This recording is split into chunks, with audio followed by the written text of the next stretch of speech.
Lodge, Ghaziabad, for quite long. And we have been practicing Dhyan Yoga for last 15 years with three different methodologies. One is Jain religion Kayotsarg, another is Buddhist Vipassana, and Hindu religion Kundalini Yoga. So all Eastern religions, including Hinduism and Buddhism, talk about achieving the Samadhi or Nirvana. The Samadhi is the ultimate stage where people um, have no fear or sorrow. So the objective of the Buddhist philosophy and Hinduism is to go beyond sorrow or even happiness, any bad or good thing, and just to get nirvana or samadhi. Moksha is another word which Hinduism and Buddhism have been targeting. So, in general, for a grastha jivan, a family man, it sounds a little difficult, and people think that it is only for sages, sadhu, sannyasi, and grastha people should not get indulged in. But that's not correct. Vedanta philosophy, which has been propagated by nonetheless Swami Vivekananda in modern age and in early ages by Lord Sri Krishna himself, that what Vedanta is. And Vedanta is actually beyond Vedas, and Advait more precisely is the Advait philosophy, as here we will highlight in the Advait Vedanta philosophy. So just to introduce what Advaita itself is, word Advait or Dvait. To understand Advait, I believe most of the people might already be aware. Dvait is two people, two entities. One is God and one is the person. Many religions talk about like monotheistic religions like Islam, where Allah and Banda. In Hinduism, like Paramatma and Atma. So this is Dvait. But Advait says that there is no two entity, there is one entity only, Aham Brahmasmi. Even God and disciple, they are not two, there is one. So that is Advaita. So we will target this today's topic, considering the Advaita Vedanta philosophy. So in Vedanta, there are three things. One is the seen, the seer. In Sanskrit, it is called Drishya and Drishta. Drishya is seen and Drishta is seer. So you might have observed in many scriptures, the word seer has been interchangeably used in the space of sage, sannyasi. जी आप जी sir. थोड़ा सा move कर रहे तो disturbance बहुत आ रहा है voice में। अच्छा अभी वो क्या आप अभी थोड़ा सा शायद कनेक्शन है ना, तो जैसे ही आप थोड़ा सा मूव करते हैं तो वो क्रैकल्ड वॉइस है। अच्छा अभी स्टेबल है अभी आवाज. Now is it better. Yeah but again the moment you move your head it crackles. I'll try to keep my head stable. Sorry sir, sorry, go No, ahead. no, never mind, sir. Thank you for highlight. So, अगर आपको मेरी आवाज बीच में लगे तो आप मुझे please बताइएगा. So, in Vedanta, as we said, there are three things. They are main pillars of Vedanta philosophy: Drishya, Drashta, and Sakshi. Drishya is seen. You might have observed in movies we call the word seen, and the seer. Seer is Drashta, whoever is seeing. So many places, seer word has been used in the space of sage or sannyasi. And the third is the witness. Witness is not the right translation of the Sanskrit term sakshi. So sakshi is a better word. Like in Hinduism, Agni Sakshi, Lord Agni has been considered as the supreme witness. In Hinduism, people do take birth after a few days of child's birth. Agni is used for his naming convention, and the marriage by keeping the Agni as Sakshi, and definitely the death, Antim Sanskara. So Agni is considered to be the Sakshi. So Sakshi, in plain English, we could use the term witness, but I'll prefer to use the Sanskrit terms only. Only for translation purposes, I'm using the English language. Drishta, Drishta, and Sakshi. So what is Drishya? Whatever is seen. When we say it's seen, generally we refer our eyes, the human eyes, or the our senses, the indriyas, jnanendriya, because whatever we talk about seen from the physical world, when we say it is seen. So whatever is seen, heard, or experienced, the body, mind, thoughts, emotions, and the world is subject to change. So when you can say in the word, the scene keeps changing all the time before us. If you consider life as a movie, so all scenes are keep changing all the time. So one scene is never repeated. Every scene is unique. And the similar experience you might be feeling when you sleep in the dream stage. You also see in the dreams the same sequence of scenes, but you consider them not real. The definition of real and unreal is considered to be when you are awakened up. So the whatever it's seen, heard, observed, so this is considered to be from our human ears, eyes, or nose. So in nutshell, the drishya is whatever we feel with our senses, may it be ears, eyes, or our nose. So that is drishya. And what is drishta? Drishta generally we consider a human being or an animal who uses his senses to depict whatever is being seen. So he who beholds the scene is the seer or drishta. It is a sense of I-ness that experiences. Whenever I say I am drishta, so I have an I-ness. It's a kind of ahankara that I am the drishta. I can see and I can understand whatever I'm able to see. So in nutshell, the drishta is whatever is seeing. This is our eyes are drishta. So he who behold the scene is the seer. So whatever we are observing in the day-to-day world, we consider ourselves as drishta, as a human being. But there's a sense of some proud, and we call I-ness, that I am drishta. I understand everything. Whatever is being seen, it's perfect. I'm depicting it correctly, or I'm understanding it correctly. But there's an I-ness. If you might have observed, the same scenario is depicted by two people in a two different ways, and we don't agree to each other because we have an I-ness. I'm correct and the other person is wrong. So our depiction is considered to be the I-ness, that I am understanding correctly and the other person is understanding the wrong way. So there is an I-ness, or in ahankara, some kind of proud we feel, call ourselves correct because we consider ourselves drishta. But that's not correct. Okay. This is a very lower degree of being observer, the first degree observer. Now there is a second degree observer, there is a third degree observer. So we will describe here three degrees from Patanjali Sutra, that our eyes, whatever being seen, the observer is are our eyes. The observer of eyes are our mind, man. The observer of seen is our eyes, and eyes observer is our mind or brain or man. In Sanskrit, we use the word main. So there is a hierarchy. There is a hierarchy. There is a channels or a grades of seen and seer.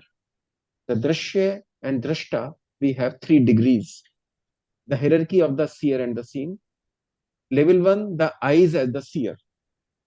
Seer means drashta. So whatever in the physical world we are seeing, the eyes are the seer, and whatever is happening before us is the seen. The level two, the mind as the seer. Mind is seer to what? For mind, our eyes are the drishya, and seer is the mana, antarman or mind. This is a level 2. So our mind is observing our eyes. This is a little difficult to understand, so I will take 5 minutes to explain this. How the mind is observer to our eyes. So there is a medical science is also involved. Human brain has two parts, the conscious brain and the subconscious brain. The conscious brain have input devices as our ears, our eyes, nose, the gyanendriyas. Because the only our conscious brain can interact with our eyes. Subconscious brain cannot interact directly with the eyes. So whatever we see in day to day, it is stored in our short-term memory. And when you go to sleep, your conscious brain sleeps. When we say we are sleeping, actually our conscious brain is sleeping, but our subconscious or unconscious brain becomes active. And that is very powerful. That holds 75% of our brain. Only conscious brain have only 25% roughly. So now the subconscious brain takes over when we sleep, and whatever is our memory, short-term memory is there, it observes that, it checks that, it scrutinizes whatever you have seen in an entire day, and it takes a decision. Whatever you have done, whether it was right, you understood right, or you understood wrong. They are the sanskaras in our mind, whatever you have been trained your entire life. That principles decide or scrutinize whatever you have seen. So sanskaras, generally, if you go back to your childhood, your mother was taking you by catching your hand to your school when you were only 4 or 5 years old. So entire world was being depicted by generally by the child's mother at the age of 2 or 3, when you did not learn even to speak. Only mother and child understand each other's language, that what the child is speaking. Even sometimes father don't understand what the child is mimicking, but generally mother understands what. And every child has a different language. My sister might have a different language. My younger brother has a different language. My mother knew what he was used to say, what the other child used to say, because the way they evolve it differently. So the mind, when we say mind, consider it as a subconscious or more powerful brain part, which is the seer, whatever our eyes see. The mind sees the status of the eyes. It knows if they are open, closed, strained, because the mind perceives the eyes, it becomes the seer, and the eyes becomes the seen. So indirectly, whatever our eyes had seen in the daytime, brain scrutinizes it, or a second degree observer, we will call. Now there is a third degree observer. Even our mind may be delusioned. They are illusions of outside world. The sanskaras are again affected, and the child is learned everything from the mother. But when he goes to school, when he goes to college, the teachers, the subordinates, their colleagues, their friends give a different set of information, or the child's mother, father might be differently have given. So the third observer is Sakshi. Sakshi is nothing but our Antaratma, or you can say Sakshi. Every human being has an Antaratma which can tell it whether you are doing right or wrong. So that every religion says that in our internally we have an internal voice to scrutinize whatever you have been doing, whether it is right or wrong. Many people overlook it. Many people pay attention to it, whatever Antarman is saying.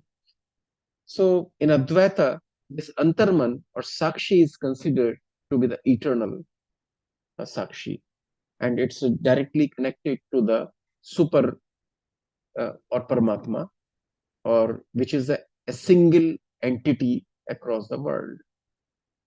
In Dvait, it is considered to be two different entities. The Sakshi is pure, the Atma is pure. So every Atma, which is a part of Paramatma, which has our inner or the combined universal voice, which everybody knows if somebody is doing wrong, everybody knows that this is wrong. Everybody understands this is right, but still people depict it differently by having different logics or whatever reasons they have to overlook the internal voice. So this internal or antarman is the sakshi or the third degree observer, which overlooks the mind also or the antarman also. The mind and its thoughts now become drishya, and the witness consciousness or sakshi becomes the drishta, ultimate observer. We are aware of our thoughts, moods, mental states. Therefore, these must be a deeper eye, pure consciousness that observes the mind itself. So that's the third degree or third level observer. So this is the hierarchy of drishya and drishta. In nutshell, I would repeat. For the physical world, there's a scene and the observer are our eyes. In second degree, our eyes become the drishya and our man becomes the drishta. And third, even man becomes the drishya and sakshi becomes the observer or drishta. So again, we will highlight this part, what sakshi. In Advaita philosophy, sakshi is considered as a shuddha chetana, pure, there's no impurity, the pure consciousness. When our atma becomes any impurity, we take out all the impurities and it becomes pure, then we achieve the sakshihood, or we start recognizing. Everybody has inside it, but only the point is to adhere it and to recognize and acknowledge it. So there's a manifestation that, okay, no matter what, I will not be influenced by the physical world concepts, and I will hear my inside pure consciousness. Then you can say, okay, we have just met our sakshi or internal voice, which is both the seer and the seen without being affected. This is very important, without being affected. So why we are affected, or the first 2 degree observers are affected? They are affected by just very small or petty interests. Petty interest is the right word, that we have in physical world some interests, or people just try to influence us. You can say it's a test the God takes of everyone. So people are affected, but sakshi is never affected by any, because it is beyond the physical input, while our eyes and our man is influenced by the physical world impacts. So this is one aspect, that Shuddha Chetana, the word Shuddha Chetana is very important. Whatever is not affected by anything, that is a Shuddha Chetana, or we can call it Sakshi. So there are some concepts which we say Vedantic principles. So we, Sir, part 1 is over, sir. Slide 4. yes, we can take a break here. No issue. Slide I think was just I was trying to make these 2 things. Or yes, we can take a break, sir. No issue. The 3 definitions are completed. That's right. हम ले सकते हैं break जी. ठीक है, आपको वो of करना पड़ेगा सर. ओके. कहाँ से होगा जी ऑफ, ये मुझे समझना पड़ेगा पहले. ओके. मैं कर देता. आप कर पाएंगे क्या? Thank you. थैंक्स. या अंशया बहन जी, अंशया जी, या आपका एक छोटा सा परिचय देता हूँ. अनसुया जयेशभाई देसाई ने विभिन्न पदों पर कार्य रहते हुए 30 वर्षों तक दक्षिण गुजरात विश्वविद्यालय सूरत में अपनी सेवाएं दी हैं. 2004 में सनातन लॉज सूरत में शामिल हुई और उसके बाद 2011 अहमदाबाद चली आई. 2011 से लेकर आज तक वे अहमदाबाद लॉज की सदस्य हैं. खूब सक्रिय हैं, किताबें लिखती हैं. हाल ही में उन्होंने एक अपनी किताब रिलीज की जिसे त्रिवेणी पर भी लिया गया और बहुत अच्छा रिस्पॉन्स मिला. और वे रोहित लॉज और अक्सर देवा लॉज से भी जुड़ी हुई हैं, मतलब कि थियोसॉफी में काफी एक्टिव है। आप गुजराती में आज का विषय करिए, मैं स्लाइड दिखाने की कोशिश करूंगा एक के बाद। Thank you.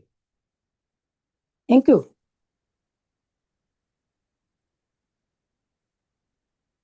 આજે આપણો વિષય છે સમાધિના ઘટકો, તત્વ તેમજ વિચાર.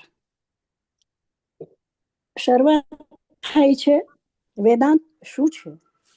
વેદાંતનું તત્વજ્ઞાન, એના વિશે આપણે આજે જાણવાના છીએ. વેદાંતનો પરિચય. ચકિત સ્વરૂપ આર્યબંધુના મતાનુસાર અદ્વૈત દર્શનના મુખ્ય આધાર તરીકે દ્રશ્ય, દ્રષ્ટા અને સાક્ષીને કેન્દ્રસ્થ રાખવામાં આવ્યા છે. આપણે શરૂઆત કરીએ છીએ એમાં દ્રશ્યથી શરૂઆત કરીએ છીએ. આ દ્રશ્ય એટલે શું છે? ભૌતિક રીતે જોતા, વિચારતા બહુ સાદો સરળ અર્થ થાય કે આપણે જે કંઈ જોઈએ છીએ, સાંભળીએ છીએ તથા અનુભવીએ છીએ, દાખલા તરીકે શરીર, મન અને વિચાર અને આપણી ભાવનાઓ અને લાગણીઓ તથા સંસાર, આ તમામ બાબતો પરિવર્તનશીલ છે. દ્રષ્ટા તથા દ્રશ્ય એક જ તત્વના સ્વરૂપ છે. જે દ્રશ્યને જુએ છે તે દ્રષ્ટા છે. આ હુંની અનુભૂતિ છે અને તે અનુભવે છે. આપણું જે પિક્ચર છે એ પિક્ચરની આપણે થોડીક સ્પષ્ટતા લઈએ તો એમાં દ્રષ્ટા તથા દ્રશ્ય આ બંને એક જ તત્વનું સ્વરૂપ છે. આને વિવિધ તબક્કામાં વિભાજિત કરવામાં આવ્યું છે. એમાં પ્રથમ તબક્કો છે. એ પ્રથમ તબક્કામાં આપણને જણાવવામાં આવે છે કે આ શું જુએ છે અને શું જોયું છે તે બંને વચ્ચેનો સંબંધ છે, જે નીચેના ક્રમને અનુસરે છે. શરૂઆત કરીએ છીએ દ્રશ્યથી. પ્રાકૃતિક, ભૌતિક અથવા સ્થૂળ આપણે જે જોઈએ છે એને આકાર સ્વરૂપે જોઈએ છે, એનો રંગ જોઈએ છે અને એને પદાર્થ રૂપ પાર્થિવ જગત સાથે સીધો સંબંધ છે. દાખલા તરીકે આપણે કોઈ વ્યક્તિને જોઈએ છે અથવા વૃક્ષને જોઈએ છે અથવા નદીને જોઈએ છે, પર્વતને જોઈએ છે. તેમાં આપણે શું જોઈએ છીએ? તો તમામ બાબતોમાં આપણે એનો આકાર જોઈએ છીએ. આગળ વધીએ તો એનો રંગ જોઈએ છે અને આ એને પાર્થિવ સ્વરૂપ અથવા સ્થૂળ સ્વરૂપે આપણે જોઈએ છીએ. હવે આપણે વાત કરીએ છીએ દ્રષ્ટા. દ્રષ્ટા જે છે એ આંખ, જે આપણી જોવાની ઇન્દ્રિય છે, એટલે કે સ્થૂળ સ્વરૂપનો એ આપણો એક દ્રશ્ય જોવા માટેનું અવયવ છે. હમણાં જ મેં વાત કરી એ રીતે આપણી આજુબાજુમાં જે પદાર્થો છે, જે વસ્તુઓ છે અને જે કુદરત છે, જે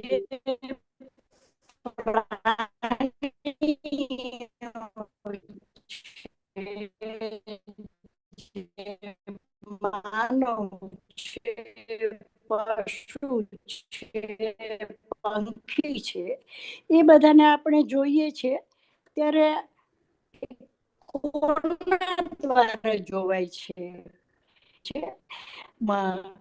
આંખ પેલી છે. એ શું જુએ છે? તો આગળ આપણે કહ્યું એ રીતે એનો જોવે છે, એનો રંગ જોવે છે અને એનું સ્થૂળ સ્વરૂપ. આગળ હવે આ ઉપર આપણે તર્ક આગળ વધીએ છીએ કે આ બધું આપણે જે જોઈએ છે એ શું છે? તો તર્ક આપણા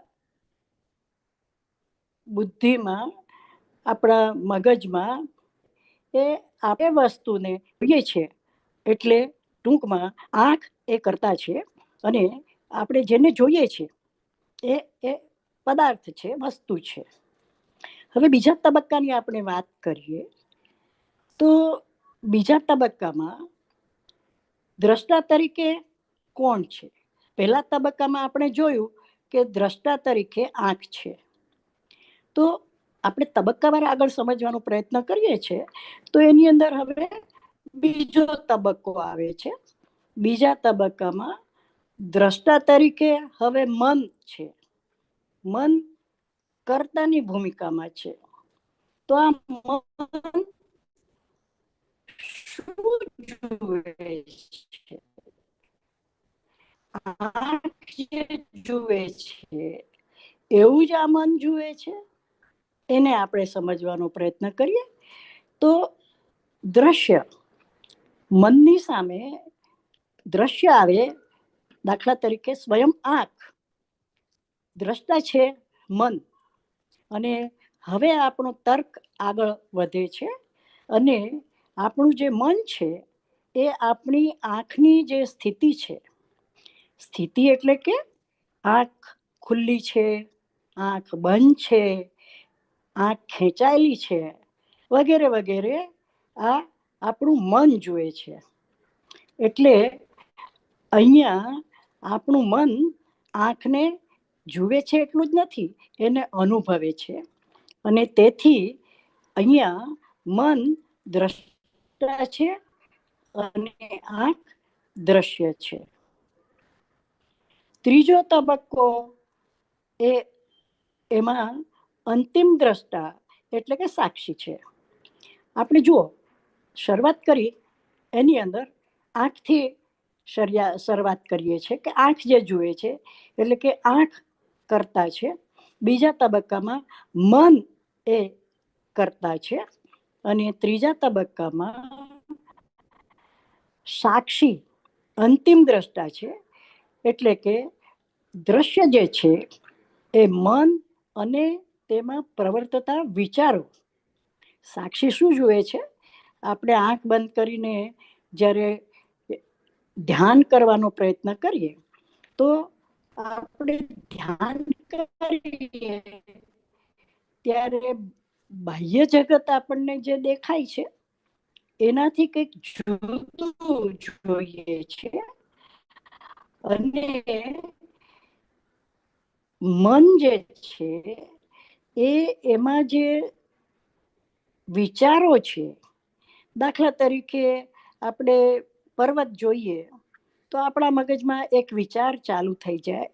હિમાલયનું કલ્પના ચિત્ર આપણી સામે આવે, એનો આકાર આવે, એનો રંગ આવે અને એની જે ઠંડક હોય એ ઠંડક પણ.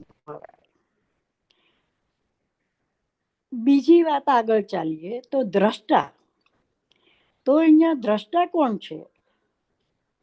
દ્રશ્ય એટલે મનમાં પ્રવર્તતા વિચારો અને દ્રષ્ટા સાક્ષી અથવા એ દ્રષ્ટા તરીકે એ સાક્ષી અહીંયા એની ભૂમિકા ભજવે છે. તર્ક જે છે એ તર્કની શું ભૂમિકા છે? તો તર્ક જે છે એ આપણે આપણા વિચારોથી માહિતગાર છીએ, મૂળ બાબતે જાગૃત છીએ કે અત્યારે મને ગમે છે, નથી ગમતું, મને વાત કરવાનું મન થાય છે, નથી થતું. એ વિચારોથી આ તર્ક આપણને માહિતગાર કરે છે. આપણા મનની સ્થિતિને આપણે સમજીએ છીએ. કોક વાર આપણે ઉદાસ હોઈએ, કોક વખત આપણે ખૂબ આનંદમાં હોઈએ અને ખૂબ સુખાનુભૂતિ અનુભવતા હોઈએ. અને એના વિશે આપણે જાણકાર થઈએ છીએ. તેમજ આ તબક્કે બહુ જ ઊંડાણમાં જો આપણે ઉતરીએ તો અહીંયા અહમ એ અજ્ઞાત રીતે અહમનું અસ્તિત્વ આવે છે, જે શુદ્ધ ચેતના રૂપે જોવાનું છે, અને મન એનું નિરીક્ષણ કરે છે. મન કોનું નિરીક્ષણ કરે છે? આપણા અહમનું નિરીક્ષણ કરે છે. સાક્ષી એનું સ્વરૂપ શું છે? સાક્ષી એ શુદ્ધાતિ શુદ્ધ ચેતનાનું સ્વરૂપ છે. તે દ્રશ્ય અને દ્રષ્ટા છે. સાક્ષીમાં કોઈ ભેળસેળ થઈ શકતી નથી, કોઈનાથી પ્રભાવિત થતું નથી. જે છે તે યથાવત આપણને સાક્ષી રૂપે આપણને સમજાય છે, વાંચવા મળે છે, વિચારવા મળે છે. એટલે સાક્ષી જે છે એ શુદ્ધાતિ શુદ્ધ ચેતનાનું સ્વરૂપ છે. હવે આપણે આ જે પાઠ પહેલો જે છે એને થોડોક ફરીથી રિવિઝન કરીને જોવું હોય તો જોઈ શકીએ કે અહીંયા દ્રશ્યની વાત આવી છે, દ્રશ્ય અને દ્રષ્ટાની વાત આવી છે, પછી દ્રશ્ય દ્રષ્ટા અને તર્કની વાત આવે છે. આગળ વધતા દ્રશ્ય શું છે, દ્રષ્ટા મન તરીકે છે. પહેલી વખત આપણે આંખને કરતા તરીકે બતાવીએ છીએ, પછી આપણે મનને કરતા તરીકે બતાવીએ છીએ, અને ત્રીજો તબક્કો છે એમાં આપણે અંતિમ દ્રષ્ટા સાક્ષી છે.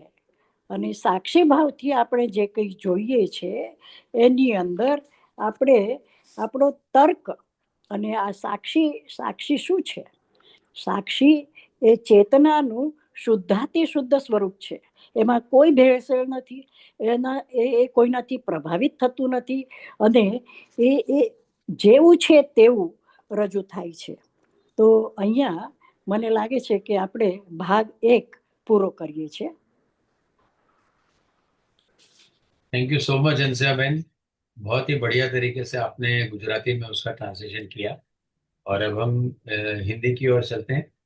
तो जैसा कि है, मालिनी जी का भी एक छोटा सा परिचय देना चाहूँगा कि वे शिक्षण से बालिका सशक्तिकरण की समर्थक हैं, प्रशिक्षक हैं। आईटी उद्योग में 20 वर्ष से अधिक अनुभव रखने वाली हैं, और जिन्होंने आईबीएम इंडिया में काफ़ी समय बिताया है। उनके अनुभव वर्चुअल बहुसांस्कृतिक टीमों के साथ वैश्विक शिक्षण परियोजना के नेतृत्व और प्रबंधन के सारे कार्य में शामिल हैं।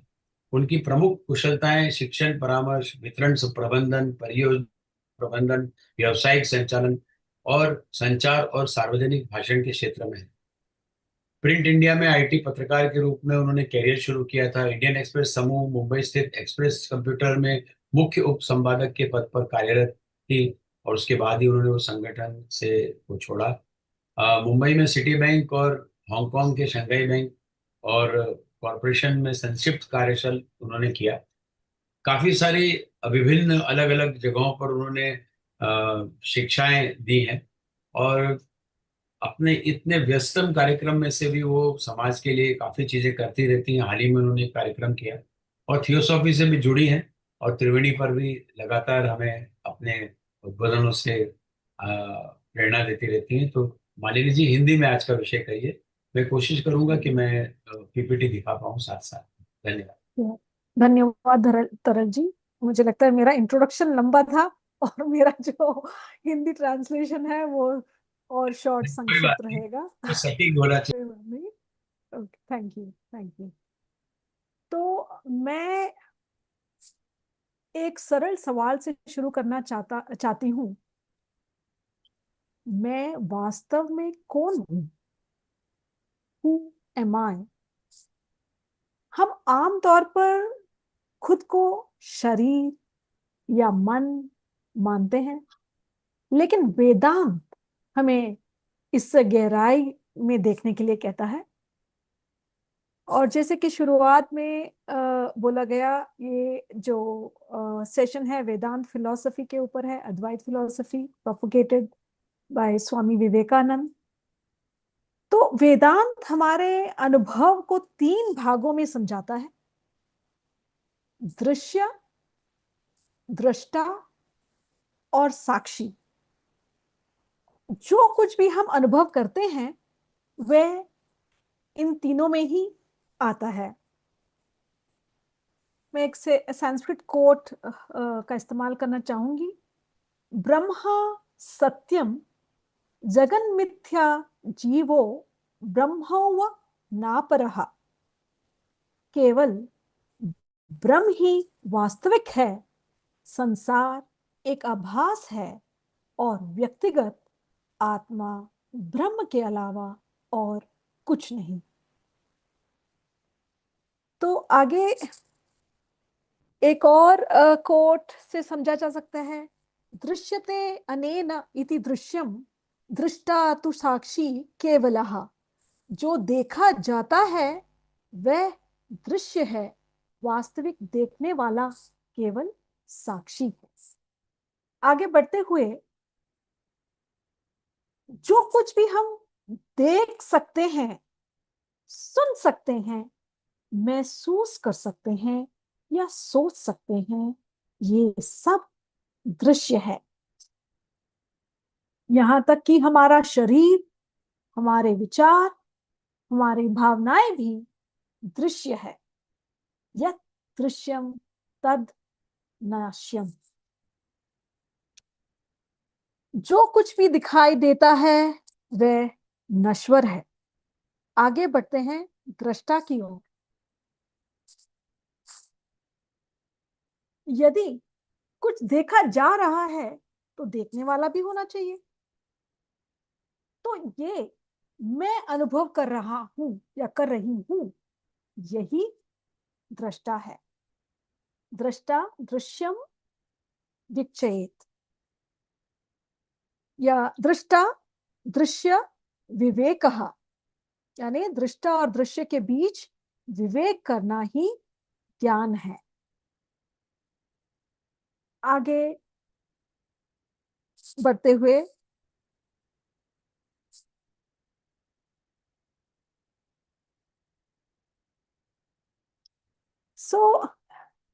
ये एक जस्ट दृश्य का एक महत्वपूर्ण बात यह है कि दृश्य हमेशा बदलता रहता है। तो आगे दृष्टा की ओर चलते हैं। अगर कुछ देखा जा रहा है तो उसे देखने वाला भी होगा, देखने वाला भी होगा। हमें ही दृष्टा कहा जाता है। अभी हम इसे ऐसे महसूस करते हैं, मैं सोच रहा हूं, मैं अनुभव कर रहा हूं। तो साक्षी चेताः केवलो निर्गुणश्च। साक्षी शुद्ध चेतना है, अकेली और गुणों से परे।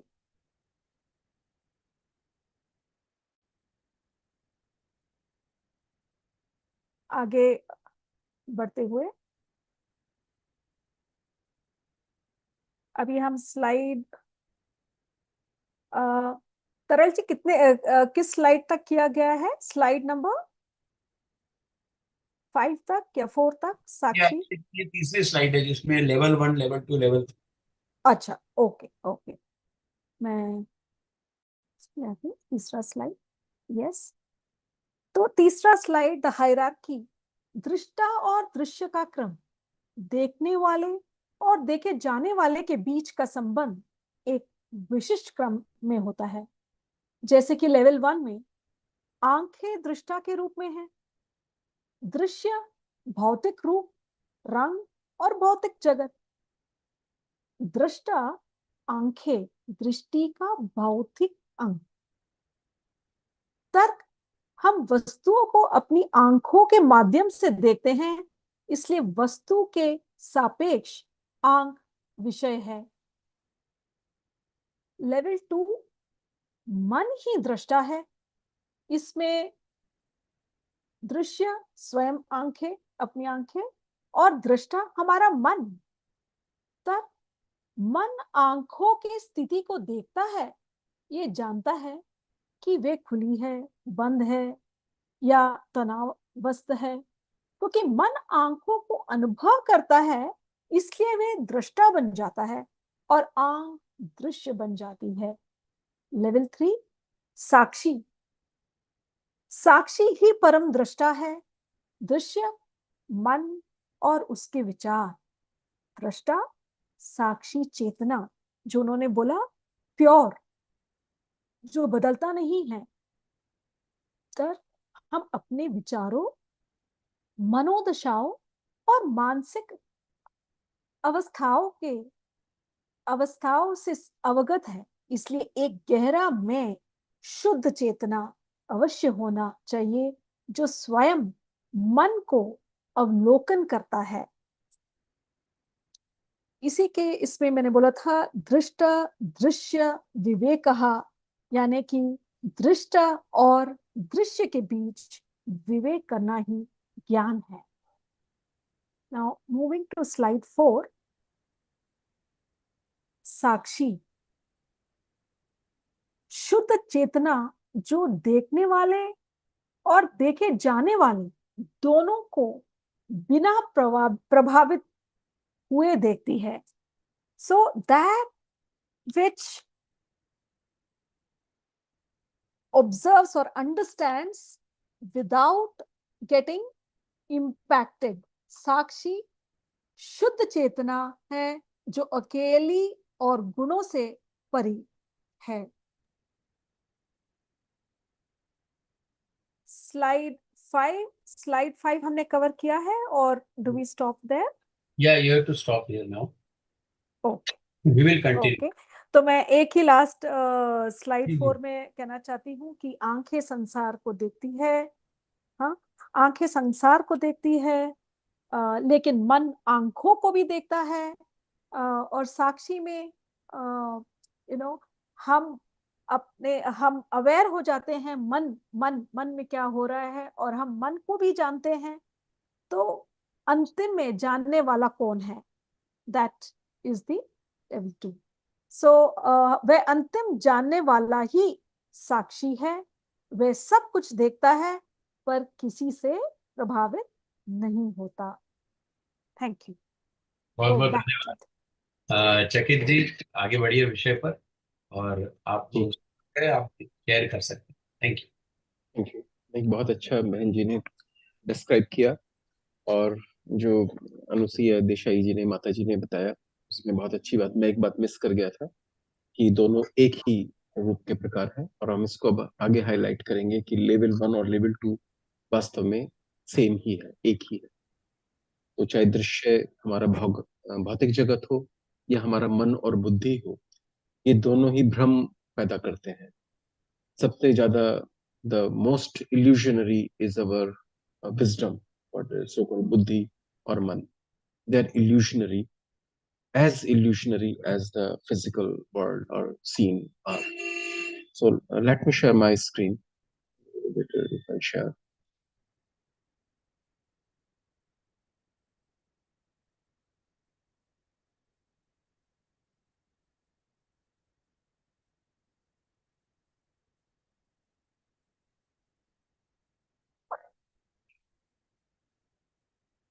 This is So your how many?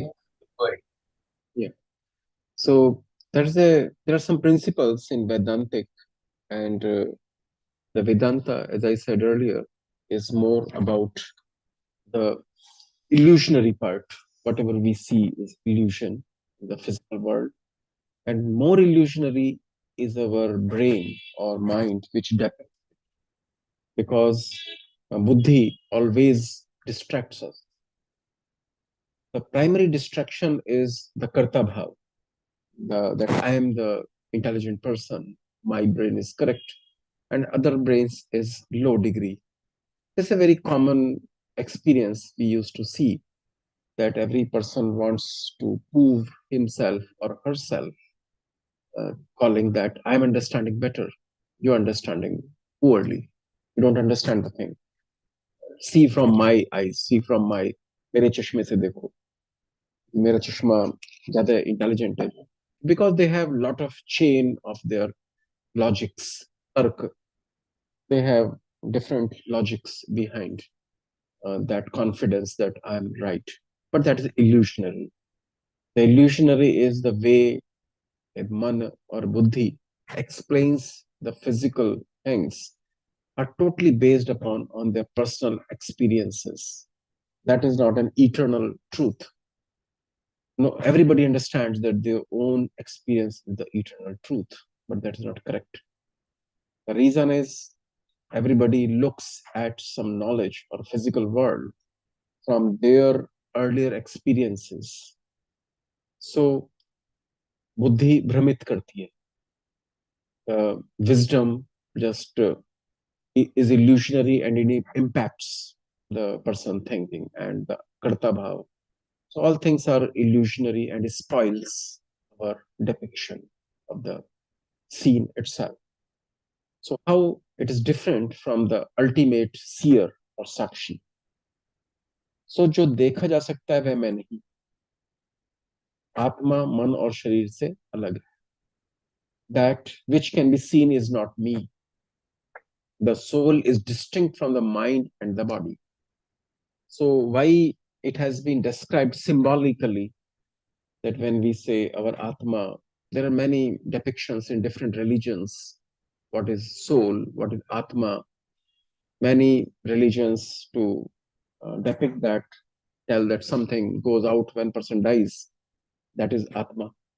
Many people say that Atma has a 21-gram weight which goes out when one dies. But that's not correct. The Vedantic philosophy, Atma is nothing but a Shuddha Chetana, which remains there. Even today, it is there. Once I die, spirit will remain there. Lord Krishna has depicted in Gita in a different way that Atma Ajar Amar hai, it is always there. But the basic concept is that Atma, all Atmas in all different bodies are basically interconnected, and that is one only. So whatever can be seen is not me, Ajar Amar. Whatever you can touch, whatever you can understand or feel, that is not me, that is illusion. Only illusion is there, which, however, as per our individual experiences, knowledge, and logic, the tark, what we say, because people keep doing different debates on their set of knowledge and information, whatever subject they describe.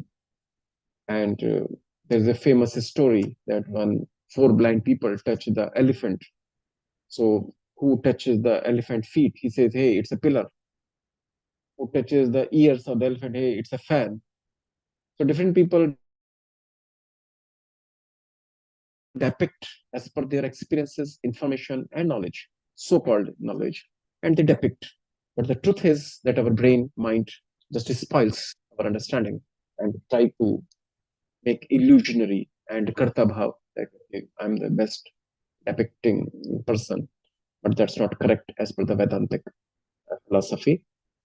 So whatever can be seen or physical, it's not me, it's different. And soul is different from mind and body both. That is the message here. And the soul is a Shuddha Chetana, as everybody has it. It is not so that criminals don't have. We sometimes think that a terrorist or a criminal don't have Shuddha Chetana. That's not correct. They also have. The only difference is they have been depicting from their angle, their point of view, because their buddhi, their man, have spoiled them, have deviated them from the eternal truth. And a terrorist or a criminal is as illusionary as the police who is going to catch the criminal or a terrorist from, or the judge itself, the court. They all have different mindsets, different logics to explain a particular principle or a situation. So that's how everybody have Shuddha Chetana inside their mind, provided they keep their man and buddhi aside and then they hear their internal subconscious, without being biased or illusionary from any other aspect, any other petty interest or vested interests. That is only then we can reach to the Shuddha Chetana. The point is we have to keep our logic aside and to hear inside voice. That is most of the time is correct, because that goes beyond logic or our so-called principles. So first, before we move forward, we should see how we say that this is the observer is different and how Sakshi is different from Manor Buddhi. So mind and the intellect is in mid-level. The eyes see the some scene, some drishya, and eyes depict it, and mind takes the information out of this being seen. The mind is the seat of emotions and desires. Very important. So every person's brain or wisdom is based upon the emotions, the emotional. We are emotional people, not only human beings, but animals are also emotional. Sometimes dog bites you and they love you also. All dogs do not bite. They have affection. And very recently, I saw the Supreme Court orders that all dogs need to be removed from the roads because they do bite. But dogs also love human beings at the same time. So they also have emotions. They have desires. You give them everyday biscuit and milk, they will wiggle their tail and they will love you. But if you put a stick to them or they feel some danger from you, they can bite you. So this is the result of emotions and their desires. So it's beyond even human beings. Animals also show these two features. The intellect, now we differentiate mind and intellect also. The intellect is the seat of judgment and determinant. This is another problem, that we become judgmental. When human beings become judgmental, they basically rely on their tarka, their logic, their experiences, their principles, whatever they have studied so far, whatever has been told to them, how they are being trained. So that is intellect. Generally, intellectual people, they claim that they have studied enough. And it's a kind of sattvic ahankar. If a person is very honest, for example, a judge, court, who has been very honest all his life, so they start thinking that my judgment is best because I'm sure. But basically, it is their brain, emotions, or their judgmental understanding which brings a karta bhav. I'm doing, I'm important, I'm something, um, I'm not normal, I'm above average, that kind of thing. So mind is the seat of emotion and desire, the intellect is the seat of judgment and discernment. Both are visible, mind and buddhi, both are visible, and they can take decisions which may differ from person to person. Still, the internal Shuddha Chetana does not come yet, because it differs from person to person, and it may be biased. Buddhi is the most biased entity in the world, because our wisdom is biased, or whenever we say that that particular concept which an intellect is making is biased. So they are always biased by their earlier knowledge or whatever they understand is correct. But soul, Atma, Sakshi, they're different. Why Atma is Ajar, Amar, Shuddha Chetna is our intellect may be 30 years old, 20 years old, 5 years old, or even 80 years old. A human being does not have more age than that. I cannot say I'm a 100-year-old person, so I have more intellect. Of course, my experiences are more than a 30-year-old person, but my biasedness is also more. I am already influenced by my earlier experiences, and I may be more influenced when I age. But I cannot age from a particular point. I cannot be 125 years old. I cannot be 200 years old. My intellect will be either 20 years old, 30, 40, 50, 60, 70, 80, 90. That's it. There's a limitation of human body. So, but Atma may be beyond 1,000 years. It doesn't have words. It doesn't have sentences. I may speak in Hindi, Gujarati, or English, but Shuddha Chetana does not have any language. It doesn't have even words. Because intellect takes the help of words. Words are concocted to make my principles, my some moral values. Even morality has some hidden words. If I'm a Hindu, I take my moral values from Vedas, from Purans. If I'm a Muslim, I'll take my morals from Quran, Holy Quran. If I'm a Christian, I'll take my words from the Bible. But these all words, all morality is borrowed from my earlier ancestors. But Shuddha Chetana does not have any word. It doesn't have Hindi, English, Tamil, or Gujarati, or Hindi. It is the understanding or the very natural justice it brings in. So soul is a true I, ageless. The important thing is the ageless. A 5-year-old child may also say to us, which may sound more justified than a 50-year-old person, an 80-year-old person. So there is no logic to say that a 20-year-old person is talking nonsense, and if I'm 60 years old, I'm making sense. But their vested interests and their intellect is easily can spoil the judgment itself. So the soul is a true I, ageless, immortal, and pure consciousness. The word is always the pure consciousness, which is another word. So how this Sakshihood is achieved, how to get rid of from our biased or illusionary views. So that there's a way of making this wisdom and illusionness to the back burner and to bring in the purity in our heart. How to do that? So there's a concept of vichar shunyata, nirvichar, nirvikar. So there's a Patanjali Yoga Sutra 1.47 is mentioned here. Nirvichar Vesharade Adhyatma Prasada. Nirvichar Vesharade Adhyatma Prasada. So Nirvichar means that I'm not influenced by my views. Vesharade means expert or nipunata. That okay, I have become expert in getting Nirvichar. Nirvichar does not mean basically to have a blank or a vacuum. Rather, it is not getting influenced with the vichar. Many people, when they try to do meditation, and you might have observed when we sit and to meditate, but vichar don't stop coming, or views keep coming.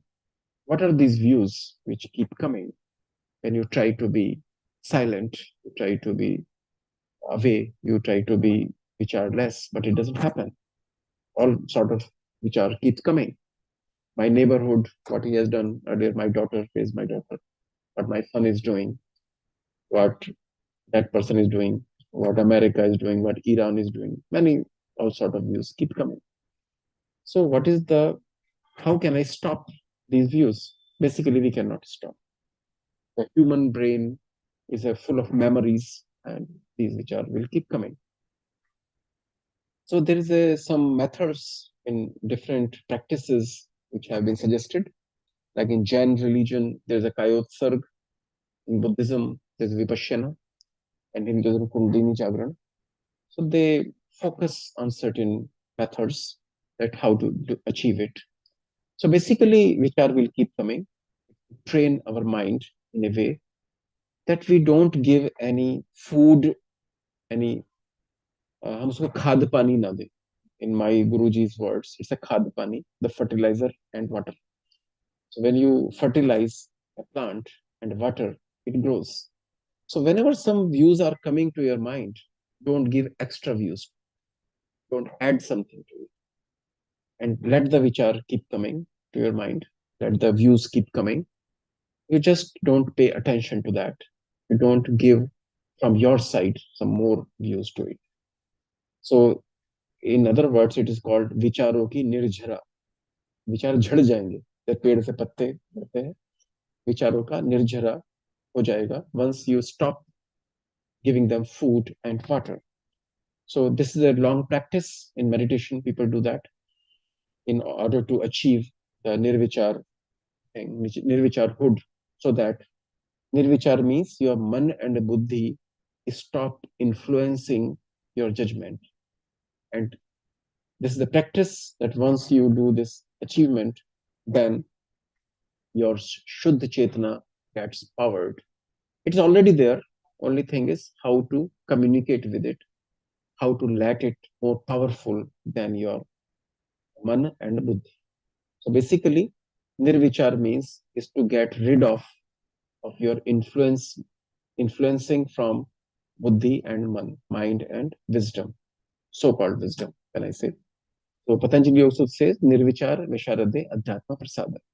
So spirituality, the prasad or outcome will be nirvicharhood, or the practice to do so. So when thoughts cease in the mind, cease means you stop giving them value or to enhance them, rather to ignore them or just to look at it without having any influence or any impact or any judgmental part or taking sides part. Just you can observe your views without giving them any fertilizer or water. उनको water नहीं करना है, खाद पानी नहीं देना है विचारों को. आप उसको observe. You can keep observing them. So what is samadhi avastha? That is the vichar shunyata, hi samadhi hai, purna shanti aur antyavastha. Thoughtlessness is samadhi, a state of absolute peace and bliss.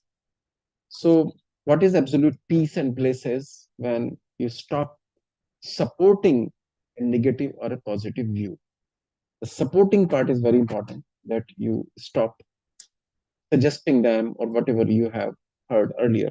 That is very important thing.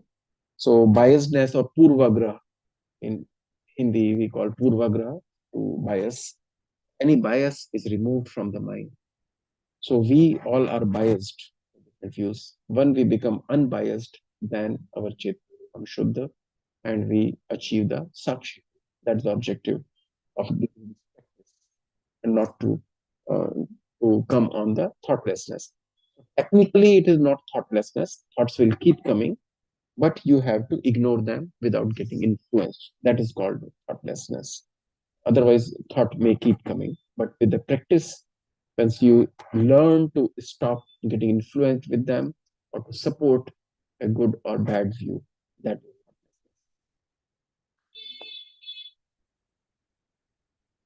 so we will do some revision. I will not read everything. I will just come one by one. So in Vedanta, Drishya, Drishta, and Sakshi, we have already discussed all threeness. Thoughtlessness or Vichara Shunyata is Samadhi. The absence of thoughts in the mind is considered the highest state of Samadhi, wherein the seeker consciousness, that is not a state of passivity, but rather an experience of absolute bliss and true peace. Liberated from the confines of thought in this state, the perception of time, scent, and sound ceases to exist. So you might have seen that many people go to temple in order to seek peace. That once I go to temple or church or mosque, I'll be peace because there's a peaceful environment and your brain is not allowed to thought something else, and everybody is in an activity. But sometimes it is observed that once you come out the temple, it is more restless. As long as you remain there, you feel peace. But when you come out, again, all sort of thought gather you, because that is a kshanik or a temporary peace. So the important part is that once your body itself or soul itself becomes a temple, and you start worshiping it, you learn to worship it by virtue of thoughtlessness.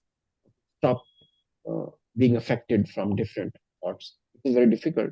I'm not saying it is easy to say than to practice, but that's the direction people go in.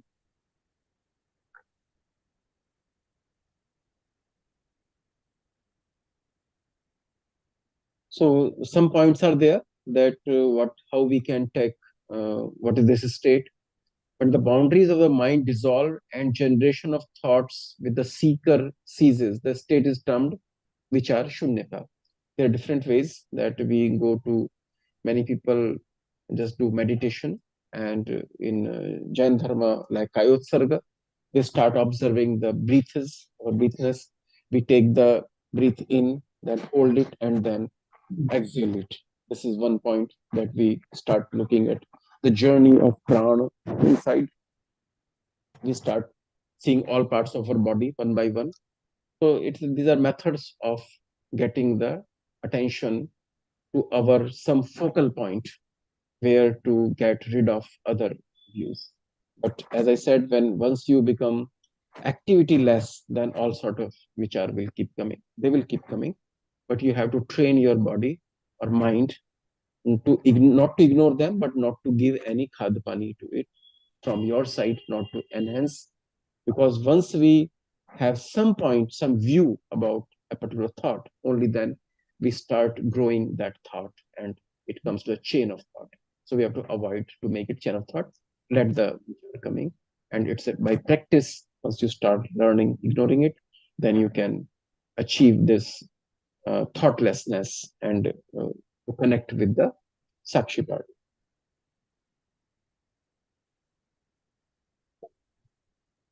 Man and Buddhi, because the influences to get rid of Buddhi and Man and not to rely on Buddhi and Man in terms of, because the second degree observer, and to leave this decision to the Sakshi, not to the Man and Buddhi.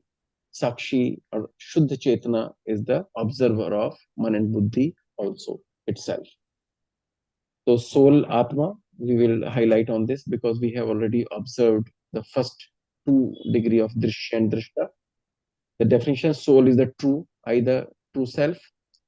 Nature, it's ageless, immortal, luminous. Luminous means some light or the pavitra light or ambience. Ambience is the right word. The soul is the eternal witness, the very light in whose presence the mind, intellect, and body function, yet it remains in itself immutable. So immutable word is basically, when we say immutable, there's a mutation or evolution in the body biologically. It keeps growing or advancement, but this is immutable. This is already advanced. Nothing more advanced can happen of soul. So in summary, attains liberation only when it recognizes itself distinct from the mind and the intellect. So there's a necessity to understand distinct from the mind and intellect. आत्मा स्वयं को मन बुद्धि से अलग जानकर ही मुक्त होती है. Once we get rid of our man and buddhi and to stop relying on our intellect and brain and start supporting our inner voice or Shuddha Chetana, then we achieve the Sakshi. That's it. So I rest my presentation here. Taral sir, thank you. Thank you so much sir. और अंशया जी, गुजराती में आपका part 2 आगे बढ़ेंगे. अंशया जी.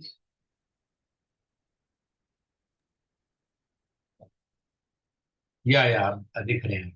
Please go ahead, unmute कर लीजिए. मैं slide दिखाता रहूंगा. આપણે પહેલા ભાગમાં વેદાંતના સિદ્ધાંતને સમજવા માટે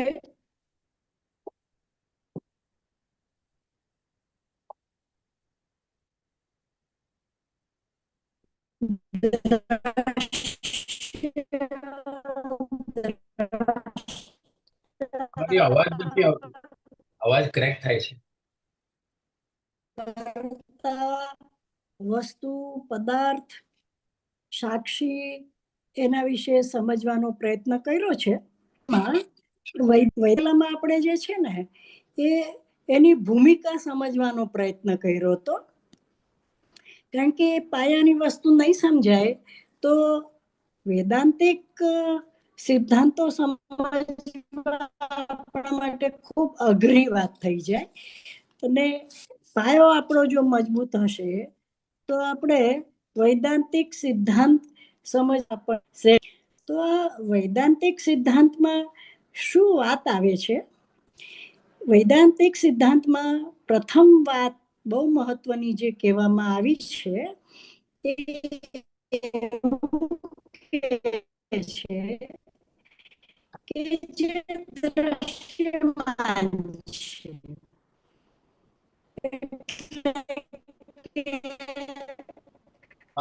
અંશજી તમારી આવાજ ક્રેક થાય છે. वो वीडियो बंद कर सकते हैं तो बैंडविड्थ थोड़ा बेटर हो जाएगी. वही मैं कह रहा था, पर अभी तो शायद खुद ही चले गए पूरे.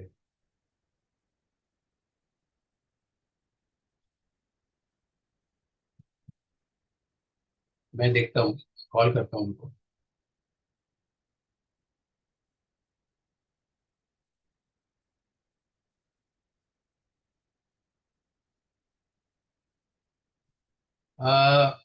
हम एक काम करते हैं तब तक. Malini ji, can I request you? शायद उधर लाइट वगैरह भी जाती है कई बार.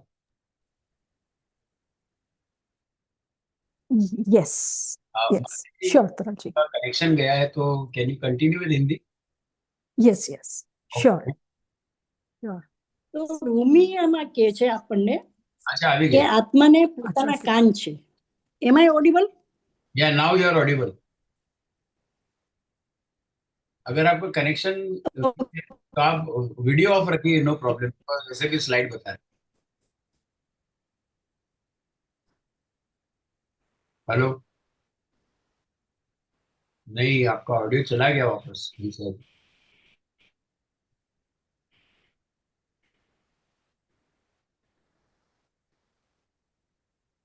आई think we will go ahead with Hindi.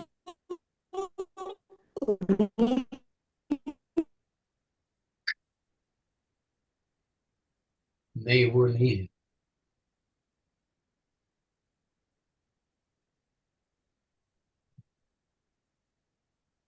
ठीक है, आप कंटिन्यू करिए, मैं उनको फोन करके बोल दूँ. Okay sure. तो हम अभी वापस हिंदी में स्लाइड 5 वेदांतिक प्रिंसिपल के बारे में बात कर रहे हैं. जो देखा जा सकता है वह मैं नहीं हूं. अगर आप किसी चीज को देख सकते हैं तो वो आपसे अलग है. देखने वाला और देखे जाने वाला चीज एक कैसे हो सकता है? एक तो नहीं हो सकता. जैसे कि हम एक उदाहरण लेते हैं. आप अपने शरीर को हम अपने शरीर को देख सकते हैं, महसूस कर सकते हैं, उसमें बदलाव देख सकते हैं, इसलिए शरीर दृश्य हुआ. मन को देखते हैं, हम अपने विचारों को देख सकते हैं क्योंकि हम सोच सकते हैं, हम परेशान होते हैं काफी बार, इसलिए हम मन नहीं हो सकते. तो देखते हैं अपने भावनाओं के बारे में. हम कहते हैं कि मुझे गुस्सा आ रहा है, मैं दुखी हूं, तो इसलिए हम भावनाएं भी नहीं हैं. तो फिर हम कौन हैं? तो हम वो हैं जो इन सब को देख रहे हैं. साक्षी, शुद्ध चेतना. एक उदाहरण और देना चाहूंगी कि जैसे हम जब हम फिल्म देखते हैं, तो फिल्म स्क्रीन पर फिल्म चालू है, दृश्य बदलता रहता है, लेकिन स्क्रीन तो वही है, स्क्रीन तो बदलता नहीं है. तो हम वो स्क्रीन है जो बदल नहीं रहे हैं, लेकिन हम फिल्म नहीं है जो बदल रहा है हर क्षण. तो जब ये गहराई से हम समझते हैं, तो जब हम गहराई से इसको समझेंगे तो फिर हम अपने विचारों में नहीं उलझेंगे, भावनाओं को अपने नियंत्रण में रखने का कोशिश करेंगे और अधिक शांत और स्थिर महसूस कर सकते हैं जब हम ऐसा एक एटीट्यूड रखते हैं. तो समस्य विचार या भावनाएं नहीं है, समस्य उनसे अपनी पहचान जोड़ लेना है। तो हम ये बोल रहे कि समस्या हम जो महसूस करते हैं, हमारे जो भावनाएं कभी कभी हमें तकलीफ देते हैं, या हमारे जो विचार हैं जो हमें तकलीफ देते हैं, प्रॉब्लम ये है कि हम अपने आप को उससे आइडेंटिफाई करते हैं। अगर हम उसके साथ पहचान जोड़ना छोड़ दे तो प्रॉब्लम खत्म। तो मुझे विचारों को रोकना नहीं है, बस ये समझना है कि मैं वो नहीं हूं। तो वेदांत कहता है जो देखा जा सकता है वह मैं नहीं हूं। मैं अपने शरीर को देख सकती हूँ तो इसलिए मैं शरीर नहीं हूँ। मैं अपने विचारों और भावनाओं को देख सकती हूँ, समझ सकती हूँ, महसूस कर सकती हूँ, इसलिए मैं मन भी नहीं हूँ। तो फिर मैं कौन हूँ? मैं वो हूँ जो ये सब देख सकती हूँ, साक्षी। और यही समझ विचारों से अलग होकर उन्हें देखना मुक्ति का शुरुआत है। तो बढ़ते हैं स्लाइड 6, मन और बुद्धि की तरफ। मन भावनाओं और इच्छाओं का केंद्र है, बुद्धि निर्णय और विवेक का केंद्र है। दोनों ही दृश्यमान हैं। तो यहाँ मन वह जगह है जहां भावनाएं और इच्छाएं उत्पन्न होती है, जैसे खुशी, गुस्सा। अभी हम स्लाइड माइंड एंड इंटेलेक्ट में ही है। जैसे खुशी, गुस्सा, डर, कभी पसंद कभी नापसंद। और अगर हम अपने बुद्धि को देखें, इंटेलेक्ट, तो वो अलग है। ये सोचने, समझने और निर्णय लेने का काम करती है। ये बताती है कि क्या सही है, क्या गलत है, क्या करना चाहिए, किस चीज से दूर रहना चाहिए, helping us use a discretion. तो अब मुख्य बात यह है कि आप अपनी भावनाओं और निर्णयों को देख सकते हैं। आप कहते हैं मुझे गुस्सा आ रहा है, मैं उस फैसले को लेकर उलझन में हूं। इसका मतलब ये है कि मन और बुद्धि दोनों दृश्य है, यानी जिन्हें देखा जा सकता है। इसलिए ये असली मैं नहीं हो सकता, नहीं है। अगर मैं मन और बुद्धि को देख सकती हूं तो वे मैं नहीं हो सकती। मन भावनाओं और इच्छाओं का स्थान है और बुद्धि निर्णय लेने का काम करती है। लेकिन मुख्य बात यह है कि हम दोनों को देख सकते हैं, इसलिए ये असली में नहीं है बल्कि दृश्य है। सो आई थिंक ये काफी क्लियर हो गया। अभी आगे बढ़ते हैं स्लाइड 7, आत्मा पर। तो वेदांत के अनुसार हमारी असली पहचान शरीर या मन नहीं बल्कि आत्मा है। यही वास्तविक वास्तविक मैं है। ये आत्मा अजर है। ये बूढ़ी बूढ़ी नहीं होती, अमर है। ये कभी नष्ट नहीं होती, शुद्ध चेतना है। ये सब कुछ जानने वाले जागरूकता है। शरीर बदलता है, विचार बदलते हैं, भावनाएं बदलती है, लेकिन जो इन्हें जान रहा है वो कभी नहीं बदलता। वही आपका असली स्वरूप है, आत्मा। शरीर बदलता है, मन बदलता है, विचार बदलते रहते हैं, लेकिन जो ये सब देख रहा है वह कभी नहीं बदलता। वही अचल चेतना ही आत्मा है, वास्तविक में। मूविंग नेक्स्ट टू स्लाइड 8, विचार शून्यता, थॉटलेसनेस।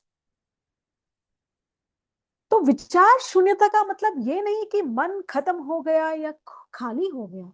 इसका मतलब ये है कि विचारों की लगातार लगातार चलने वाली धारा शांत हो रही है। सामान्यतः मन हमेशा सक्रिय रहता है, सोचता रहता है, चिंता करता रहता है, प्रतिक्रिया देता रहता है। लेकिन जब आप विचारों में उलझने के बजाय उन्हें सिर्फ देखते रहे तो वो धीरे धीरे शांत शांत हो जाता है और कभी कभी रुक जाता है। वही पल वही पल जब कोई विचार नहीं होता, विचार शून्यता कहलाता है। उस अवस्था में कोई मानसिक शोर नहीं होता, कोई विचलन नहीं होता, केवल शुद्ध जागरूकता और शांति होती है। विचार शून्यता का मतलब थिंक वही शांत अवस्था विचार शून्यता है जहां गहरी शांति और जागरूकता होती है। तो इसको थोड़ा और नेक्स्ट बढ़ते हुए समाधि स्टेट स्लाइड 9 पे जाते हैं हम। तो विचारहीनता ही समाधि है, परम शांति और आनंद की अवस्था। विचार शून्यता ही समाधि है, मतलब जब मन पूरी तरह शांत हो जाता है और कोई विचार नहीं रहता तो व्यक्ति गहरी शांत और आनंद का अनुभव करता है। ये नींद या बेहोशी नहीं है, आप पूरी तरह से जागरूक होते हैं, अवेकन स्टेट, लेकिन मन में कोई हलचल नहीं होती। सामान्यतः विचार ही तनाव और शांति पैदा करते हैं। जब वे रुक जाते हैं तो जो बचता है वो शांति, स्पष्टता, क्लैरिटी और सुख, पीस। इसी अवस्था को समाधि कहते हैं। एक ऐसा पल सोचिए जब हम सूर्यास्त देख रहे हैं या कुछ संगीत सुन रहे हैं या कोई बहुत ही अच्छा नाट्य या डांस देख रहे हैं जिसमें हम पूरी तरह से मग्न हो गए हैं। तो कुछ क्षणों के लिए कोई विचार नहीं था, न भूत न भविष्य। इन्होंने विपासना के बारे में बोला, वहां पे भी मेडिटेशन हम ध्यान करते वक्त मन को इस स्थिति में लाते हैं प्रेजेंट, जहां ना भूतकाल है, ना भूत में जा रहा है, न भविष्य में जा रहा है, और ये सिर्फ अनुभव शांति की है। तो वे विचार पूरी तरह शांत हो जाते हैं तो मन की गहराई, शांति और आनंद आ जाता है। तो ये एक उदाहरण मैंने उसके बारे में दिया। रिवीजन वाली स्लाइड छोड़ देते हैं क्योंकि उन्होंने ले ली। ओके, श्योर, ठीक है। तो यहाँ पे हम पार्ट 2 समाप्त करते हैं। बहुत बहुत धन्यवाद। धन्यवाद, बहुत बेहतरीन रहा आपका भी। अंशा जी गुजराती में ले लीजिए स्लाइड 10 तक, रिवीजन वाली स्लाइड छोड़ दीजिए। आपका अनम्यूट करिए, और अगर आपका वीडियो नहीं आ रहा है तो आप खाली म्यूट वॉइस से बोल सकते हैं, बोलिए। ओके ओके, अभी आ एम रहा आई ऑडिबल? है। Yes yes, go ahead. ठीक। ભાગ બે ભાગ બે માં આપણે વૈદાંતિક સિદ્ધાંતની વાત કરવાના છીએ।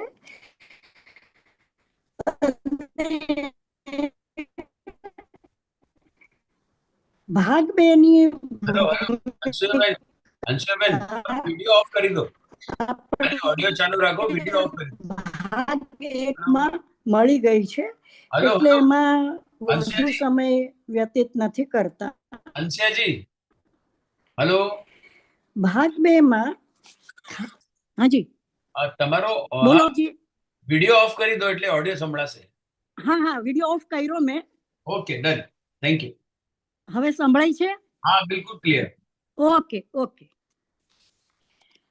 ભાગ બે માં આપણે હવે ખાસ કરીને આત્મા વિશે સમજવાનો પ્રયત્ન કરીએ છીએ। આત્મા શું છે, આત્માની આપણા જીવનમાં શું ભૂમિકા છે, એના વિશે વાત કરશું। તો વૈદાંતિક સિદ્ધાંતમાં એવું કહે છે કે જે દ્રશ્યમાન છે, એટલે કે આપણું પોતાનું શરીર, આપણી આજુબાજુનું જે વિશ્વ છે એમાં સજીવ નિર્જીવ બધું આવી જાય છે। તો આત્મા એમ કે છે કે જેને આપણે જોઈ શકીએ છીએ એ હું નથી। તો છે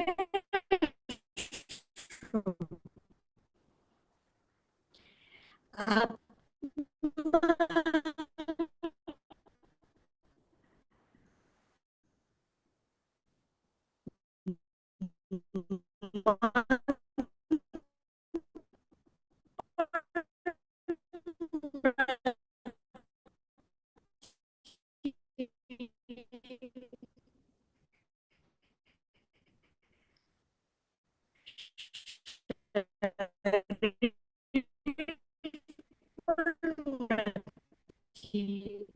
બધાથી એ ભિન્ન છે કે આખા બ્રહ્માંડમાં ભાગરૂપે તો કે આપણે વિશ્વ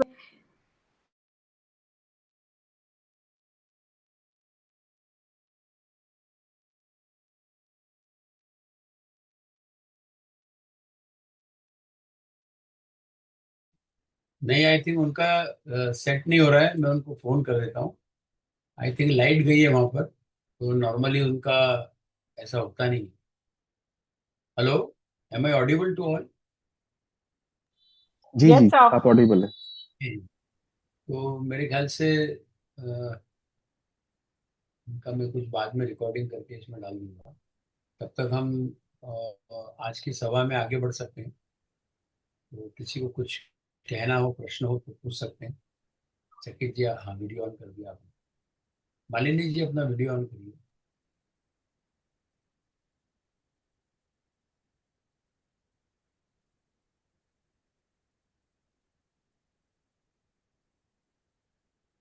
यस, दुबाल जी, कोई भी कुछ कहना चाहता हो। मालिनी जी, अपना वीडियो ऑन करिए प्लीज। शिंदे जी। हाँ दुबाल जी।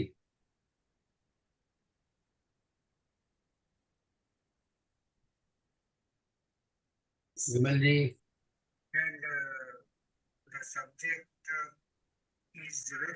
विमल जी, आवाज आपकी बहुत पीछे से आ रही है।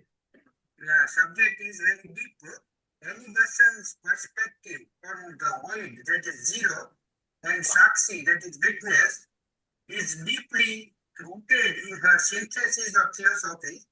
Advaita Vedanta and the Bhagavad Gita, when she, any message is viewed this not just as mathematical or philosophical terms, but a stated state of consciousness. So there is a zero as a potential, because we think zero means nothing, but it is the lie, nothingness in the sense of an empty vacuum. Instead, it is a lie. The point of equilibrium where all differentiating matter and force disappear but remain in a state of infinite potential. That is our consciousness, spirit, and soul. So that zero has a big value when consciousness is there. So we should only be looking at it as a witness. So if we look at a witness, as J. Krishnamurti has said, choiceless awareness. So that choiceless awareness means just we witness as soul, our soul is witnessing the activities in the world. So we reach to that goal which pathless path is said. So we reach there by just witnessing the activities happening around us. Thank you.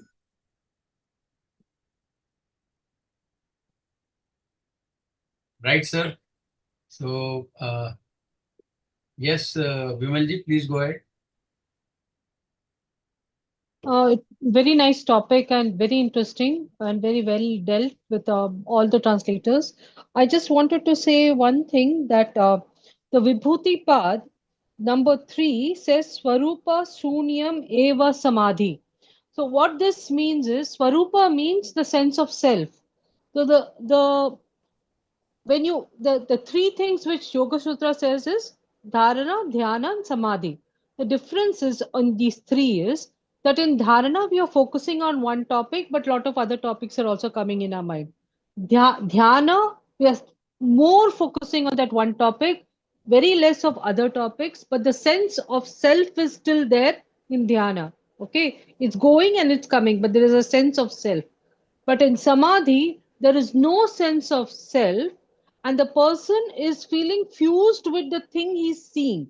So, actually, what Sir has said is that the state of samadhi is no thought, has been said in the samadhi path regarding this chitta vritti not being there. But when in the samadhi path there is a verse which says that the chitta vritti is not there, it is saying that the person is fused with that thing. The concept is not of no thought. It is the concept of samadhi is no self and fusing with the thing that we are seeing. That is the small sort of, I think the speaker can, Mr. Chakit can ji, see this part once more. Study this part from Yoga Sutra's viewpoint. that's I correct. just wanted. The concept of putting the soul separated from brain and man and buddhi. In order to have some vichar, there are words. Vichar is made of words only, basically. Any vichar. Whenever we think in English or in Hindi or Sanskrit, Tamil, whatsoever. So any principle is made on our knowledge, whatever is done. So which is beyond the wisdom, beyond the tarka, beyond the man and buddhi, that is Shuddha Chetana. Technically speaking, Shuddha Chetana does not have any language in first place. So Samadhi, when we say that zero thought. Yes, sir. 1 minute, sir. Here also there is a small sort of, sort of diversion, because Theosophy says there is no such thing as Shuddha Chetna. Every consciousness will come with matter. Even at the highest Atmic level, there is matter. If you read Theosophy. So Shuddha Chetana, I used my word.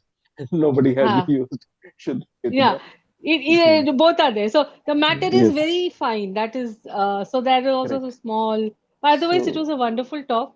But if you look at it, these little details, I think you can correct some of it. So Shuddha Chetana is sometimes you can say universal Chetana also. Shuddha Chetana is just to say to the beyond any words particularly. The buddhi and man, which starts an illusionary. The objective is to go beyond that illusion. That is the objective actually.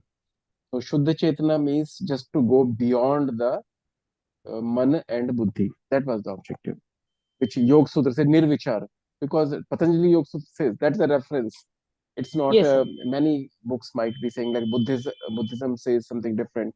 Lord Buddha has said something different. That's true, and they may be in a different context. That's also true. But what Patanjali Yoga Sutra Nirvichara, what Lord Buddha has said, that and Nirvichar and Shuddha Chetana are not directly interrelated. So it is very clear that Nirvichar Visharadhe Adhyatam Prasada. So Visharadhe word here is being nipuna or expert in getting the Nirvichar. That's correct. The word Nirvichar itself may be depicted in different ways. So Nirvichar does not mean, as you correctly said, that no vichar is coming. But Nirvichar means not to get influenced. But people have experienced some situations when there was absolutely blank at the same time. When people have experienced that time, especially the Lord Buddha, when we say, and Lord Krishna. So these two entities have observed, and not only not to influence by the vichar, but to have no vichar at all, because vichar has some language, some tark. So it's when you can say the timeless, ageless, and guna. What they say, gunatit, indriyatit, samayatit. When indriyatit word comes in the Lord Krishna ways, samayatit, indriyatit, and gunatit, like sattvic, rajasi, tamasi, all three gone. Every word is gone. Indriyas are gone. That is totally blankness. But we cannot compare apple to orange here. I agree. Like theosophy, what theosophy says, Patanjali Yoga Sutra says, Lord Krishna says, Buddha says, but they all on common in one point, not to get influenced by words or some sort of biasedness. पूर्वाग्रह नहीं होना चाहिए. हम आमतौर पर पूर्वाग्रह से ग्रस्त होते हैं. Everybody is पूर्वाग्रह ग्रस्त, biased, some sort of biasedness. तो यहाँ जो ऑब्जेक्टिव है वो मन और बुद्धि से बियॉन्ड जाने के लिए है. लेकिन शुद्ध चेतना can be considered in theosophy the universal consciousness, more precisely. But yes, there may not be comparison. I agree on that. Thanks. बहुत अच्छे से आपने समझाया. यस, माधवी जी कुछ कहना चाहती हैं? माधवी जी? हाँ, तो ये जो डिस्कशन मैं लास्ट सुन रही थी तो मुझे यही याद आ रहा था sometimes, see, words are to help us understand the concept, understand the essence. And sometimes words can have their limitation and also can, mislead us. So I think if rather than getting into the actual if we essence, I think essence, whatever is the common essence, trying to understand. But I think this discussion helps us to clarify on some of the finer points. And I'm very happy to see Vimal ji, because it's been a long time since I met her. Hi, lovely to see you. Yes, Shiddeji, please go ahead.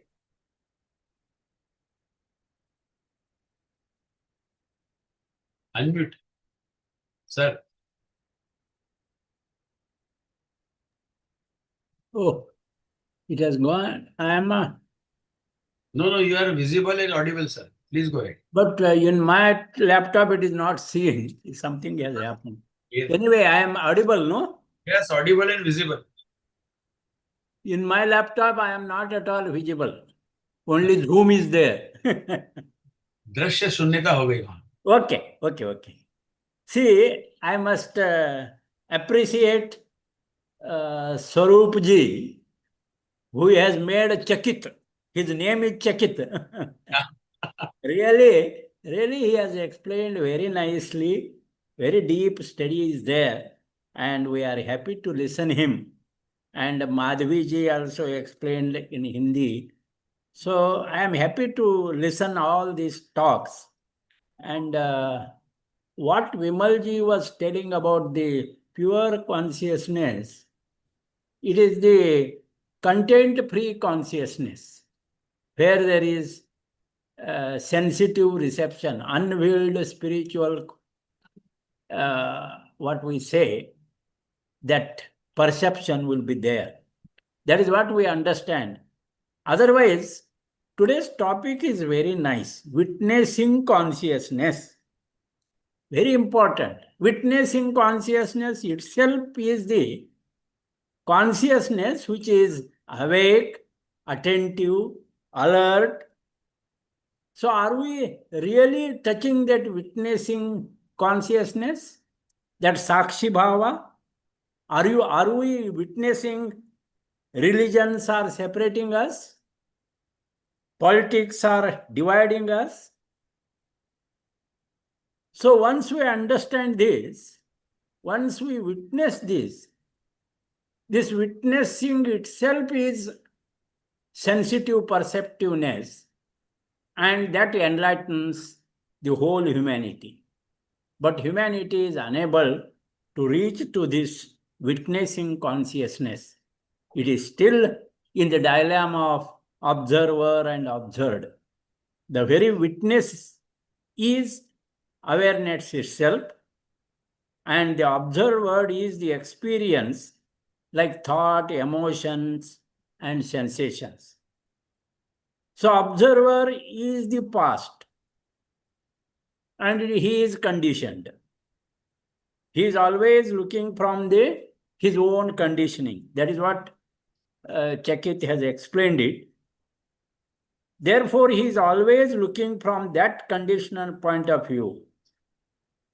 So when observer and observed become one, that is what we call yoga state. But when we think of witness consciousness practical implications, definitely let us observe this Sakshi Bhava.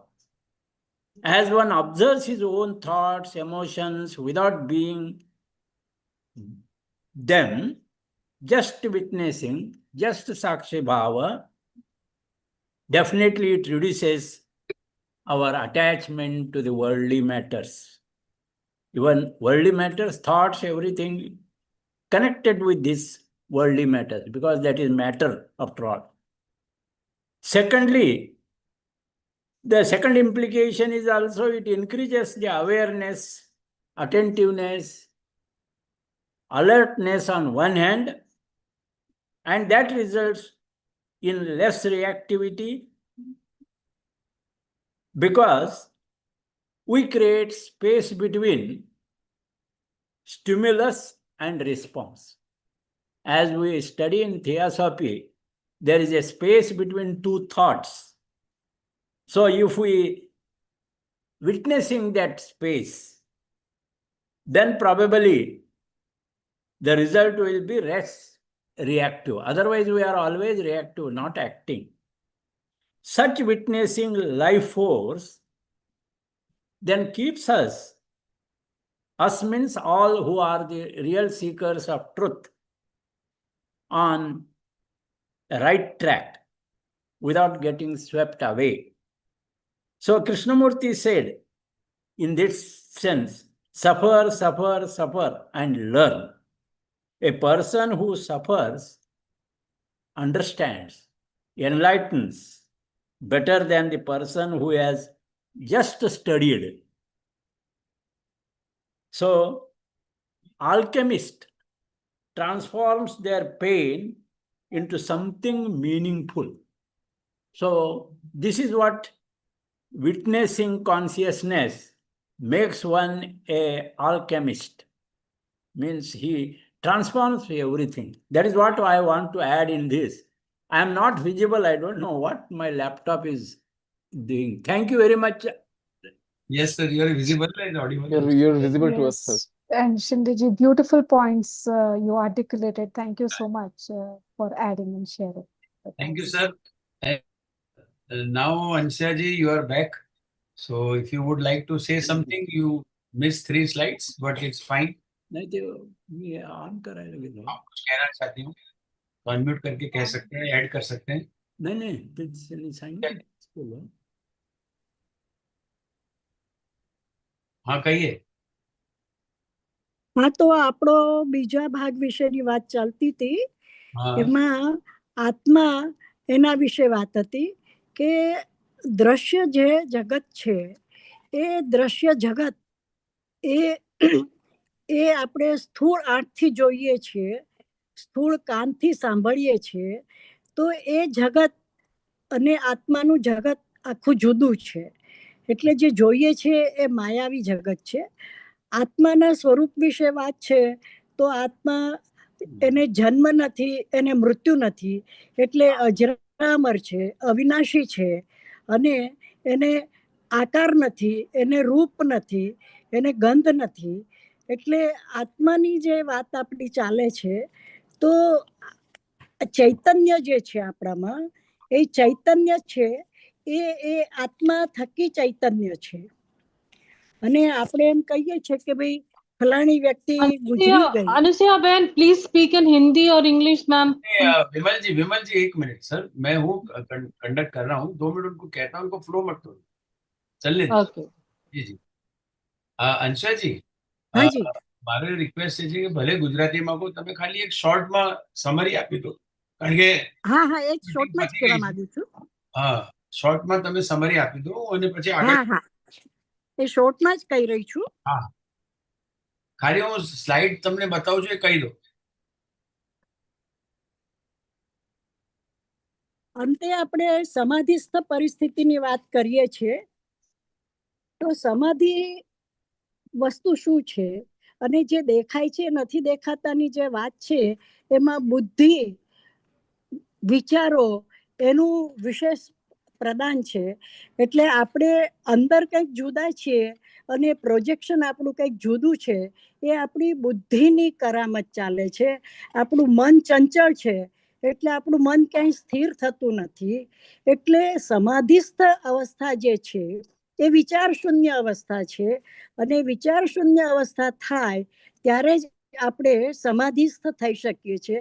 અને સમાધિસ્થ થઈએ છીએ ત્યારે આપણું આત્માનું પરમાત્મા સાથે મિલન થાય છે અને એ જે વિશ્વ આપણે જે જોઈએ છે, અનુભવીએ છીએ, એ કંઈક દુન્યવી સ્થૂળ અનુભવો કરતા કંઈક જુદું છે. ટૂંકમાં આપણે એવું સમજી શકીએ. Okay, thank you so much. ये भाग मैं गुजराती में लगा दूंगा, इसलिए विमल जी मैंने आपको कहा कि इन्हें कह लेते, जब एडिट करूंगा तो इसे गुजराती में लगा दूंगा. तो No problem. क्षमा चाहता हूँ कि आपको मैंने रोका, लेकिन मेरा कहने नहीं, करेक्ट. नहीं, मुझे लगा वो कमेंट कर रही है, तो इसलिए मैंने सोचा कि वो कोई भी भाषा में कर सकती है, लेकिन I didn't realize she is completing herself. sorry.